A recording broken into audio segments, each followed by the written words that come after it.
From lines 3 to 15 is where the initial user input is made. Lines 3 and 4 is where the program asks the user to input their name and username, then asks if this user registration is a user account or an admin account. For validation, lines 6 to 15 are focused on making sure they choose the right input. In line 6, you can see where we put the program in an endless loop of asking the type of user in lines 8 to 15.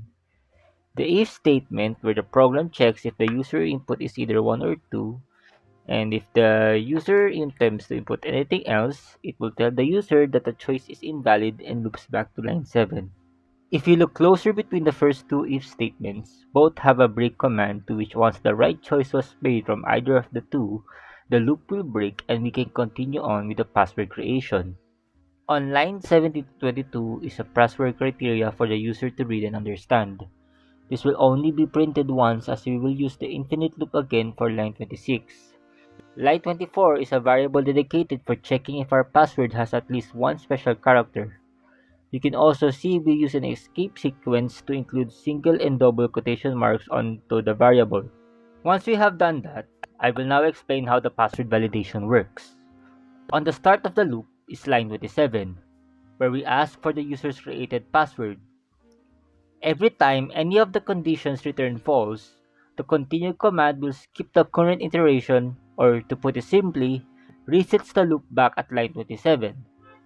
Once every criteria has been met, another while loop will be found within line 33. This inner loop is a validation on retyping on our new password. If the retyped password isn't the same as the one we just made, the program tells us to and asks again to retype the password.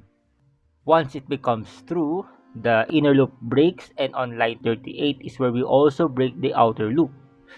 So we can proceed to line 56. Lines 56 to 58 is merely a requirement as per task that our full name, username, and password of that user is saved. I assume that it should be in a new variable, so that's where I went with. And finally, line 60 just tells the user that the account is created, and then the program ends. Now, how does the validation work?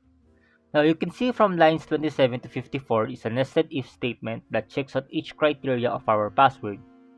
At first, at line 28, this checks if the password is at least 8 characters long. We use the len function to count the number of characters in that variable has so it can be compared and check if it's true or false. From lines 29 to 33 is a series of if statements that uses a for loop to check if the password has at least one lower and uppercase, number, and special characters.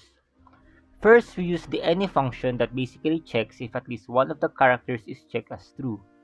For example, the any in line 29 checks if any characters in the password we made has at least one lowercase character. The char variable is basically a placeholder for each character to check from password, taking one letter at a time if it's a lowercase character or not. It only needs one to return true for it to give it to the if statement and continue deeper into the nest. And of course, if it returns false, the command goes straight to continue and we're back to line 27. This is the same for the other nested ifs, but with different conditions. Line 29 checks if it has at least one lowercase character. Line 30 checks if it has at least one uppercase character. 31 checks if it has at least one digit. And finally, line 32 checks if the character is equal to any of the characters within our special characters variable in line 24. Once everything is true, you only need to retype the password again, and after that, the user creation is complete.